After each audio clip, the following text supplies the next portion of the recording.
Because if they want to play games, you can play games harder. If you can trigger a man the way that you want to trigger him, you then control how he thinks and how he feels. This is a good manipulation tactic because it conveniently limits the realm of masculinity to what you find acceptable. Ladies, men want to be stressed out. Men are dumb. And here's how to manipulate them, part 5. Hi guys, how's it going? Welcome back to my channel. I am so happy you guys are joining me here today. Very excited for today's video. Today we are diving into some of the absolute worst dating advice I have ever seen online. And let me tell you, some of this advice isn't just bad, it's actually very toxic and concerning. And we all know dating can already be so confusing. So when people start spreading advice that promotes manipulation, unhealthy relationship dynamics, or straight up red flags, it can seriously mess with how we view love and connection. That's why today we're going to be reacting to some of the most questionable dating advice out there, breaking down exactly why it's problematic, and most importantly, talking about what actual healthy love and relationships should look like. Now, quick disclaimer, this video isn't about shaming anyone who may have followed or believed this kind of advice in the past. You see, a lot of us grew up with outdated, toxic, or just plain out bad relationship advice. And unlearning those things is a pretty hefty process. So my goal is not to shame you guys or add any kind of sense of difficulty to that process. My goal is very simple, and that is to call out the harmful messaging, not the people who have fallen for it. So this is not a personal attack in any way, shape, or form. But now with that out of the way, let's go ahead and get right into the video. Toxic things you're gonna do to get in his mind so that you are not leaving it. Because if he's playing games, you can play games too, okay? Girl, if he's playing games, just leave. We really have to view ourselves as being people who are not meant to be played with. Like, we're not a game. Our feelings aren't a game. They're very much serious once you learn about your feelings, and that kind of makes sense. That's why I love learning about psychology. Like, it's not just a simple little like hookup. It's not just like a simple little connection, emotional connection with this person. No, there's like very deep and intimate things going on when it comes to love and romance. And so we shouldn't really be approaching love and romance, something so serious, as a game, in my opinion. And if he posts a picture with some guys, follow each and every one of them, okay? Guys are very competitive and they talk to each other. If one of their boys follows one of their girls and like they know, they're gonna tell the other one, be like, hey, your girl just followed me. Hey, she wants some of this. And they get competitive, they get angry, they get territorial, and they want you, okay? Don't do anything though. All of those terms, angry, competitive, and territorial, don't sound like terms that I am looking for in a future spouse, in a future partner. You're telling me you're trying to cause those feelings inside of someone, like you're actually like strategically trying to make them feel these things and act this way. That's just like very evident to me of a deeper issue going on behind this person's motive. This is not an example of healthy love, and I can tell you that like right off the bat, because when you actually love someone in a healthy manner, you want the absolute best for them. So you don't really view your relationship with them as a game. You don't view it as a way to strategize to make them do something and to control them. That is manipulation, and that is not love. So please, please, please do not listen to this kind of dating advice. I think it is absolutely terrible, in my opinion. Like that guy's pictures, don't DM that guy, just follow them. That does it enough. It will come up on their radar, and then they're gonna want to get extra protective of you.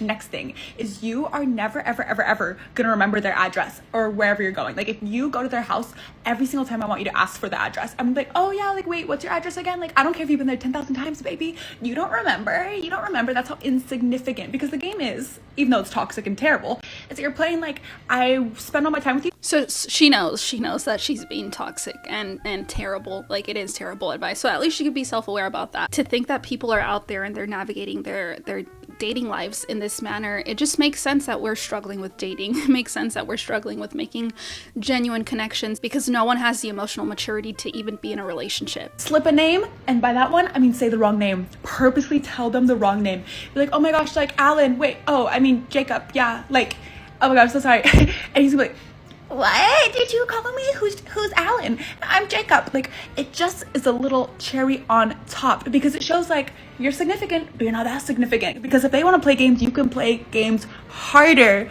This is toxic, but it works. Hope that helps you. And it's like so cute that we're giving this advice out, like, yay. It's not. Like, we need to stop doing this. We need to stop like feeding into this whole kind of like movement. My concern is that we do have young people on the internet and they watch things like this and they genuinely think that this is sound and good advice. And the scary part is too is that we can't just assume that every child online and on social media has a very healthy environment at home that can tell them that these things aren't the case, that even have people that talk to them about these things. So that's why they're even turning to social media to learn these things, because no one else will tell them otherwise. And just imagine, these are the voices that are literally encouraging and like upbringing our children. That is absolutely concerning. And I think that's a big part of empathy. Like a lot of people might think, because I've heard this in the past, is like, well, as a parent, you should make sure you're safeguarding your children. Like it's not the influencer's responsibility to make sure that a child isn't affected by their content, which to some extent, yes, I understand that. But you also have to think about your impact and your influence in this world. You have a voice, you have a platform. And with that platform, this is the kind of information that you are choosing to spread, knowing that it is going to hit the ears of many young people, because that's not fully in our control. Even when parents are being a little bit more restrictive, kids will still end up hearing these kinds of things, thinking it's completely fine because we as a society have normalized these kinds of messages. So this is just like the bigger picture of things. I know we don't really think about this. We probably think, oh, it's just a dumb little video that I am posting online. Some people do it for money. We just don't know the motives behind stuff. And that is why it's so imperative to get informed on the healthy side of things, because that also exists. And I know today I am focusing on some of the more negative advice that I have heard online, but I will definitely be making videos where I am reacting to the positive advice that is out there that I have even followed myself and that has helped me get out of toxic situations. So don't worry, we will be looking into both sides. Okay, babe, here's how to get you from situationship to dating. Okay, first things first is you want to kind of like bring up how you kind of enjoy being with them, but like not too in a big deal. You know what I mean? I am so confused with this whole thing, and I want to pause it right now because we're talking about how to go from situationship to dating. Now, I want to know how you guys ended up in the situationship in the first place, because this is also the thing that we don't really think about when we're dating. We say we want a real relationship. We say we want something serious and we want to have a boyfriend, like an official boyfriend or an official girlfriend. Yet we're going on dates and we're not discussing what our intentions are moving forward. And I am actually talking about the first date. Like these are things that you guys have to be establishing as soon as you are meeting each other if you say you want something serious, okay? I'm not talking about people who just want to casually date and who just, you know, are hooking up with different people and they don't mind doing that. They don't want anything serious. Like those are the kind of people that the situationships are quote unquote perfect for, because they don't like really want commitment. They're not looking for anything serious. But I guess the point is that you should be establishing these kinds of things very soon and early on, because you don't want to waste anyone's time, right? So again, if you're not looking for something serious and the other person's not looking for something serious and you guys are okay with that, you want the same thing, that's completely different. But if we're talking about someone who, in this case, that's what it sounds like, right? We have one person who wants a serious relationship, and then we have another person that is okay with not really providing that kind of clarity to this partner, or like actually taking that next serious step with them. Then something got lost in communication along the way. Either one party has already been outspoken and the other side is kind of not interested in just kind of stringing them along, or someone was lying here potentially and saying that they didn't want anything serious, knowing that deep down inside they eventually wanted to hopefully turn a situationship into a dating situation. Regardless, we are lacking a lot of communication here, because if you want something serious, it should be as easy as sitting down with that person and telling them, hey, I am looking for something serious. Are you looking for that? And if they say no, it's like, okay, cool, then we're not looking for the same thing. You were super cool, very attractive. I liked you for all of these reasons, but I'm trying to connect with someone who is a little bit more aligned with what I am looking for. So it's an easy bye-bye. It really shouldn't be that difficult. I think it comes down to our attachment styles and healing our past whenever we do find ourselves in situations where we can't let go of someone, and it's very difficult to do so. And I'm talking like almost impossible. You may feel like you don't actually have the ability to let go of someone. I am telling you from personal experience, you have a deeper wound and you need to get that taken care of before you go back into dating. Okay, so when you're hanging out, you'd be like, oh, like we spend so much time together. It's really fun. Like, oh my gosh, like we do this so often. Like you come over all the time. It's pretty nice seeing you this often. Kind of like bring up to them, like get it on their mind, like, oh my gosh, like we are spending so much time together already. Wouldn't it just make sense if we— in this case, you're not clearly communicating, which is so incredibly necessary for a healthy relationship. You need to be able to be straight up with your partner. You need to be able to just tell them how it is. Now, that's incredibly difficult for some people because sometimes we choose partners that invalidate our feelings or that make us feel bad when we speak up about how we feel. But believe it or not, having a conversation with your partner should be that simple and it should be that easy. So you kind of just like bring it up in a way of like, wow, like it's so fun, like we spend all this time together. When we do this, I like when we do this together. Do you enjoy this? You're kind of just like easing it into their mind, slipping it into their subconscious. And then when you want to like bring it up more in like a casual way, you can kind of just like ask them like, hey, like how do you feel about maybe like seeing us more exclusively, like not seeing other people? How do you feel about doing that for a little bit? And you're not exactly saying like, hey, let's date. You're literally just bringing it up like, let's test just staying one-on-one. That way it's like less threatening. You know, people are so scared nowadays to commit because of all the options that we're given. So people get like more in their heads, but you're kind of just like slipping it in like, hey, let's try being a little more exclusive maybe for a bit. Or how do you feel about just seeing each other one-on-one for a little bit? Or you don't have to force someone to be with you, okay? Like there are a lot of people out there that want to be with someone. Please stop wasting your time trying to convince someone who is not interested in being in a relationship with you to be with you. When you meet the right person, you will not have to beg them to be with you. They are going to want to be with you from the jump. So there's no need to do any of this turning a situationship to a relationship. This is very toxic advice and it's not for everyone. But if you want him to be obsessed with you and fall in love with you, you almost have to break his heart. I don't know why, but I think people just enjoy suffering, like for love. People just like suffering for love. I mean, the sad part is I am sure a lot of people do believe this, but genuinely when we're talking about pain and suffering, I don't think any human being would say that that is an enjoyable process. And I want to be loved, so like, I'll give it to you. Jokes aside. But I don't know if we've been conditioned that way because of the movies. Like every movie you watch, there's some heartbreak in it. Like they're pining for each other, like they've not seen each other for years. Their social classes or race is, you know, not allowing them to be together or whatever it is. And it's like they're suffering. They fall in love like they're suffering in love. Okay, and to this point too, okay, they're suffering in love and media has painted this picture and everything. That is very much the case. We can see how love has been depicted in a way that is completely false, and we focus on things that don't actually matter, and the things that do matter we just have stored away in a closet. But when you are conscious of these things, you are no longer deceived by this fake idea of love and romance. So instead of just conforming and being a part of that, you decide to search for better and you write a new narrative. You give love a new definition, a healthy definition, and you learn what that actually means. And you don't have to be swayed by the outer world and social media and what everyone else is telling us is healthy love and good and sound advice, but really just sets the grounds for harm and toxicity. And I actually don't find this comical at all. It's just like, just give him a little bit of pain. That is toxic. I know it's terrible. But like, the more... Oh, I can't say that, can I? No, you you can't. Caution, because it's not healthy, really. And it's not healthy. I did say it was toxic, and I did say it's not healthy, so I'm giving you a disclaimer. And I'm not saying, like, ruin his life.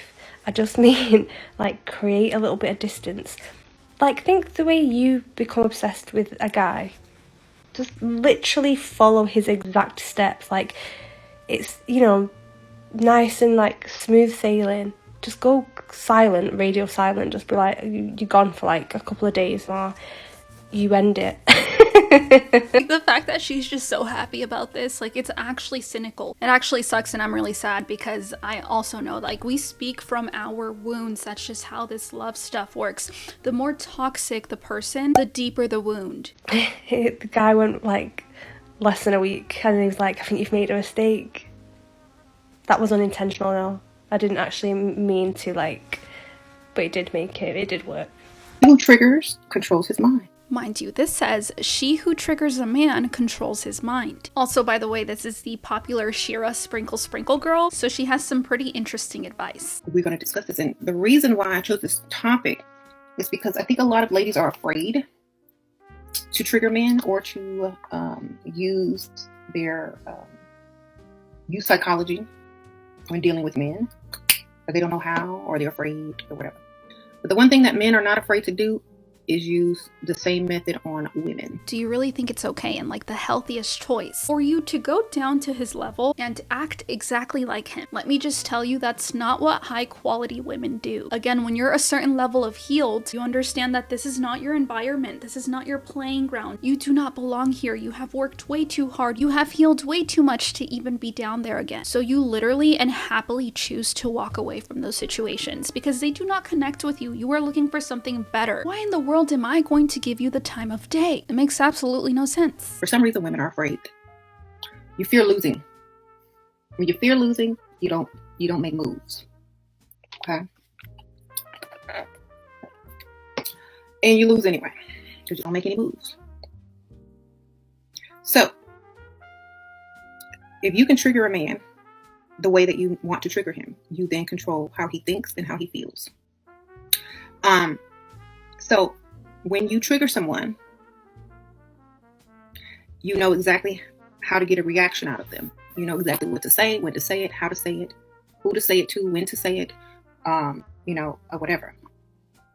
And you understand that once you trigger this person, they're going to do exactly what you know that they're going to do next. Like, this is so evil, and it has like the worst intentions ever. And you can just see, again, this is coming from a place of pain. Who knows what happened to this person? Who knows why they're talking this way? Who knows why they feel it's okay to trigger anyone, not just a man, but any human being, and treat them in such a terrible way where you're consciously and psychologically playing into manipulation tactics. It actually sucks that so many people think that this is okay. So if you want to hold any type of control, or if you want to get the person emotionally attached, you must use triggers to trigger them emotionally, trigger their ego, and all sort of things. Whatever you do, do not do this. Please do not do this. This is not the way to do it. Now, if you don't understand what I'm talking about, just listen. I'll give you an example of how men trigger women. They will say something to get you to argue with them so that they can go out with their friends. They want to go out. Therefore, they know if they say, hey, can I go out with my friends? It's going to be an issue. You're going to say no. Then they're going to be like, no, I can't go out. But they know if they pick a fight with you or if they trigger you, you'll blow up and get mad. And then they'll be like, well, I'm leaving. I can't take this anymore, and go straight out with their friends. And that was the entire plan. So they control. We'll actually go ahead and stop it right here with the Shira content. We kind of know where she's going with this, but it's all about controlling and triggering a significant other, which is clearly not healthy dating advice. You're not going to like this, but it's the truth. How do you keep the man obsessed with you? It's by confusing him. It's by keeping that man in a state of confusion. It's by making that man never know what your next move is. The more unpredictable you are, the more a man will chase after you. There are so many men out there that would get completely turned off by this kind of behavior. And I think that just really comes to show that there are different types of people in this world. There will be toxic people, and there will be people that are into this kind of behavior. That group definitely does exist, and it's out there for a reason. But then there's another group of people. There are men and women out there that don't want to be confused in a relationship, that actually require a sense of clarity to feel confident enough in the future of this relationship. So yeah, again, we cannot generalize and say that all men are looking for this one thing and all men want to be stressed out and all men want to be confused. That's just not at all the case. The more unpredictable you are, the more a man will chase after you. Because confusion equals obsession. So we can already see that the root of the issue comes from the intention behind it. We want obsession out of this man, so that's why we're going to do everything that we can to cause that sense of obsession inside of this person. When you actually love someone and you actually care about someone and you want a genuine, real, and healthy relationship with them, your goal should never be to cause some sense of obsession in your partner. The more confused he is by you, the more it's going to ignite that desire and obsession in him to want to go after you. He's going to want to conquer you. He's going to want to figure you out, because you are that puzzle that he can't seem to work out. So the more confusing you are, the more unpredictable you are, the more hot and cold that you are, the more unbothered and unfazed that you are, the more the man is going to get more and more and more attracted and obsessed with you. And here's the thing, ladies, sometimes they don't even know that they're attracted to you. They don't even know why they're so obsessed with you. I don't know, guys. If I were to ask my partner why they love me so much or why they care about me so much, because I'm not going to say obsessed. Again, that's never the goal with a partner. But when you ask someone these kinds of questions, God forbid they stand there in absolute silence and they have absolutely nothing to say. They just can't piece it together. Like, why am I so, in love with this person? Why am I so enamored by them? Pure silence, they cannot figure it out. They can't even come up with one reason why they love me so much. That's actually concerning. I would be running away. Here's how to gaslight men and generally make them mad, part 5. Say things like, a real man does this, or a real man doesn't do that. This is a good manipulation tactic because it conveniently limits the realm of masculinity to what you find acceptable. Number 2, telling him he needs a beard or asking him when he's gonna grow a beard. This is good because it makes him insecure. The extent of how long and how full his beard grows is genetically determined and completely out of his control. That is so toxic. It's actually disgusting. Number 3, we have reliable. You'd be cuter if you were taller. Now this one is good because it's true for damn near every guy. Ugly tall guys are cute, and cute tall guys are even cuter. This is toxic masculinity at its finest. And just as a general friendly reminder, your worth as a person is not connected to your looks. Do not listen to this kind of advice. Ladies, men want to be stressed out. See, what you don't realize is that men are prone to stress. They are fully equipped to handle stress. They like stress. And they like women that stress them out. It is those type of women that they obsess over. Not the nice girl. Not the super nice girl who is waiting at home for him. No. I beg to differ. There are lots of healthy relationships where both partners are healthy individuals who love each other in a healthy manner, who have mutual respect for one another, where you don't have to sit down and plan ways to stress your partner up to get them to pay attention to you. Ladies and gentlemen, this is not the way to do it. Yeah, he may keep you in his life, but you are the placeholder. You are not the dream girl. You are not his dream girl. Because, ladies, the dream girl is someone who confuses that man. The dream girl is somebody who confuses that man. The dream girl is the one that knows how to instill obsession in that man. There is no obsession without confusion. And there is no confusion unless a woman is detached. So in order to confuse the man, in order to keep him in this state of confusion with you, you have to be unpredictable. And you can't be unpredictable unless you are fully detached. So this is a skill that you need to learn to master. This is a skill, guys, that we need to learn and we need to master. Because the dream girl, his dream girl, the woman that he puts on a pedestal, she's not predictable. She's not predictable. She's not someone that he knows her every move. She's not sat waiting for him to call her. She's not there available for him. Dream girl is detached. She prioritizes herself and she centers herself. And then the man has no choice but to center his life around her. He has no choice but to free up time for her. He has no choice but to run after her. And what are you doing? What is she doing? Again, I know this is going to give pick me for the wrong crowd of people, but that's not at all my intention with this. I am not a believer of only women submitting to their husbands and the husbands being the head of the household and all of this stuff. So I think very differently about all of this, because at the end of the day, I believe myself and my partner are both human beings, okay? Just like plain and simple. We both have a nervous system, so we both have the ability to feel emotions. So that means that we both have have to be considered in this relationship for this to be healthy. And this is not going to be an uneven relationship dynamic, because at the end of the day, especially if we are creating a family together, we are a team. We have to collaborate and work together. So it's not enough for just one person to do the whole entire project and then the next person to come in and take all of the credit. It's not about just one person being praised and put on a pedestal and the other person laying their life down for them. We are both to be considered in the situation and in all situations when we're talking about our love life. So this whole idea in general of one having to chase the other and one having to win this prize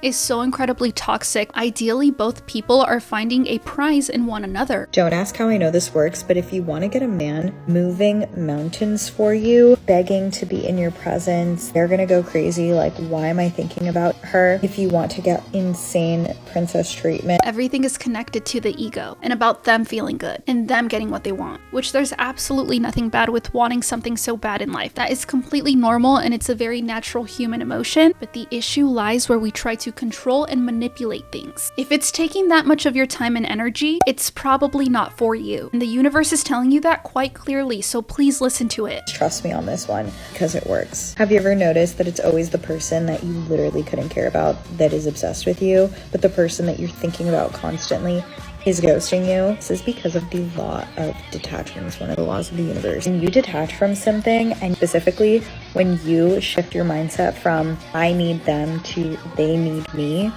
it's game over. Is you are going to get out a pen and paper. You are going to write blank needs me, okay? You are going to write a literal letter to yourself about why this person needs you. Think of all the reasons. I am incredibly intelligent. I have the power to up-level anyone's life. And you can even throw in things that you're trying to manifest in that letter. Like, blank is obsessed with me. Of course they need me. Really list out all the reasons this person would need you. And even if those reasons are a little delulu, write them down. Watch what happens. And if you really want to get them obsessed and you want me to walk you through the A to Z on how to do it, grab my Manifest Magic Workshop at the top of my page. Okay, that makes sense. She is selling a program with this whole explanation, so it makes sense that she is so adamant about just manifesting things into existence, which I am surprisingly someone who does kind of believe in manifestation. I have my thoughts on it, and I can definitely talk about that in another video, but I also do believe that there's a very faint line in between manifesting something and wanting something to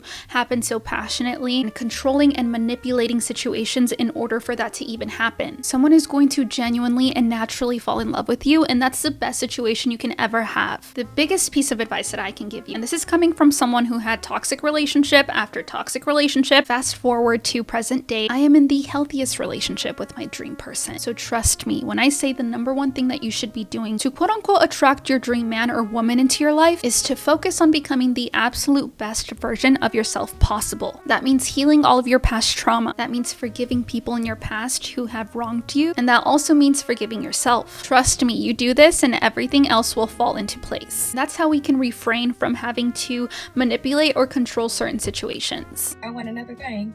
Stop being nice to these men. They don't want no nice woman.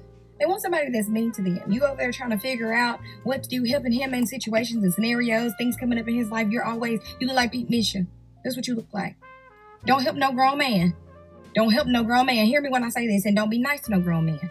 Men love mean women. No, they don't. Not all of them, at least. And again, the people who are interested in being with mean people and being surrounded by that negativity are 9 times out of 10, if not 10 times out of 10, already toxic themselves. And baby, we know misery loves a little company. Being nice to him ain't gonna make him nice to you.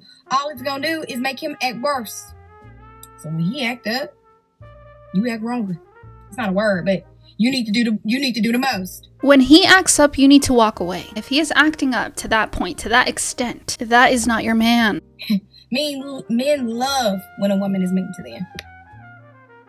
Get out of that, oh, my heart just so good. You can have a good heart. You sure can.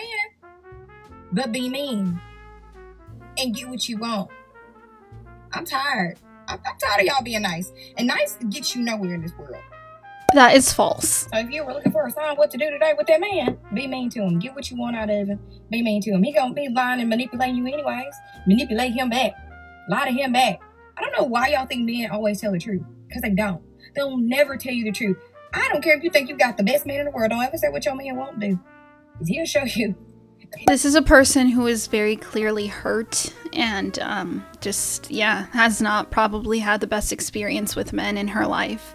It just takes one man who acts differently, who isn't freaking toxic like what she's explaining, to just shift your world around, and I just hope that she gets to experience that one day. Men are dumb. And here's how to manipulate them, part 5. These manipulation tactics are super red flaggy, so only use them on men who've hurt you and deserve it. Also, I can't help but to mention, I'm sorry I have to go there, but if we were to just switch roles here and a man were to sit down and, make a very similar video saying, women are so dumb, and here's how to manipulate them in 5 simple steps, would we be encouraging that and celebrating it? I don't know, I don't think we would, because it's not okay to say about either side. We should not be trying to manipulate and control other human beings. Number 1, if he ghosts you for like a week or so and then messages you like he did nothing wrong, act like it's all good. Make plans to meet up with him, and then cancel last minute. That way you let him believe he can get away with the bare minimum. And at the last minute, you assert your femininity and show him who's the boss. Don't do this. Don't waste your time. All that's showing is that your feelings are big hurt, and you have the emotional intelligence of a toddler. Text him, come here, and then stop responding. Text him, good morning, and then don't reply. But then at some point when you do get back to him, give him a normal reason as to why it took you so long. Number 3, which kind of goes along with that, harmless rejection breeds obsession. If you reject him in whatever situation, but you give him a plausible explanation as to why you did that, he'll become obsessed. Kind of a similar thing as number 2. Number 4, create comfort for him and allow him to get used to it. Allow him to anticipate it. Allow for it to become a pattern. And then one day, you switch it up. You take the comfort away. This girl is literally advising people to love bomb their partners, which I will be making a completely separate video on the topic of love bombing and everyone's different experiences with that. So we will soon see how this is so incredibly harmful to be advising people to do. If you want to fuck someone's head up, I'm going to tell you what to do. Okay, so this is toxic. And I'm not telling you so you can necessarily do this to someone else. I'm telling you so if someone does it to you, you know what's going on. However, I'm not going to judge you. Who am I to say that they don't deserve it? Okay, so if you want to fuck someone's head up, the way that you do it is by creating unfinished business. It is one of the most damaging things that you can intentionally do to someone because it makes them frantically obsess. The things that we obsess the most about are unfinished business. So what does that look like? Unfinished business can be anything as small as leaving someone on red in an important conversation, or intentionally not giving someone closure and just walking away from them. One of the worst ways I've ever seen this done is a woman that I know that called off her engagement really quickly and quite literally sent her engagement ring back to the man in the mail just to avoid ever speaking to him again, aka giving him closure. He is messed up to this day. The search for answers in someone's brain that you give them unfinished business with will drive them mad. It's one of the meanest things that you can do to someone because not only are you the problem, but you're the only cure. So again, this is just for awareness. This is how I literally train men to give me princess treatment. The key is to stop being a people pleaser. If he asks, can you meet him on the date? I'll just say, no, I don't feel like driving right now. If he says to Uber, I'll just be like, okay, send me an Uber. If he asks to go on a coffee date, a coffee date is boring. Like trying new food at restaurants or going to watch shows, that's what I'm down for. Like, you need to remember that this man is trying to date you and you have all the power. And what I love to do is be literally the bitchiest bitch I could be the most difficult, the most complicated person I can be. Because if he drops out in that first hour when you say no to a coffee date, the trash is taking itself out. Whoa, that's a very bold claim to make. She is saying the trash is taking themselves out. So a man that's not listening to you despite you being a bitchiest bitch I could be is in the wrong. Interesting. Not to mention the title, as we can see on this, is How to Train Any Man to Worship You. What? If there is one thing that this video proves, is that not all advice is good advice. Just because something is popular online doesn't mean it's healthy, helpful, or even rooted in reality or logic. At the end of the day, love should feel safe, secure, and mutual, not like a power struggle or a game of manipulation. But with that being said, I hope you guys enjoyed this video. I would love to hear what you guys thought about all of this relationship advice in the comments down below. And as always, go ahead and follow me on my other social media platforms. I have been posting a little bit more on my my TikTok. I'm trying like that short form content style. So if you guys are interested in connecting with me in different ways, definitely follow me on my Instagram and on my TikTok. And of course, if you guys are enjoying these videos, then go ahead and join the family and subscribe to the channel. I'm really trying to take YouTube a little bit more seriously. I feel like I have been very busy with life these last couple of months, so it's been hard to come and sit in front of a camera and just put content out there, but I am just so dedicated to this. I love what I do. I love talking about relationships. I love talking about faith, just a little bit of everything. And these are all things that I have had personal experiences with. So again, that's why I love talking about these things. So if you guys are interested in, you know, hearing about controversial topics within the Christian community, because that's where I'm coming from and that's what I'm so interested in as well. And if you guys are interested in learning a little bit more about your brain and your mental health and how to leave toxic situations in your life and just aspire for better, then I promise you guys I have lots of great content coming out for you guys. I have lots to talk about. I have lots to share with you guys. I am just so excited for what's yet to come on this channel. So if you guys want to be a part of that, definitely go ahead and join the family. Like I said, with all that being said, I am trying to finish this video before my camera dies. That's why I'm speaking so fast, but I love you guys so much. Thank you so much for watching this video, and I will see you guys in my next one. Bye bye.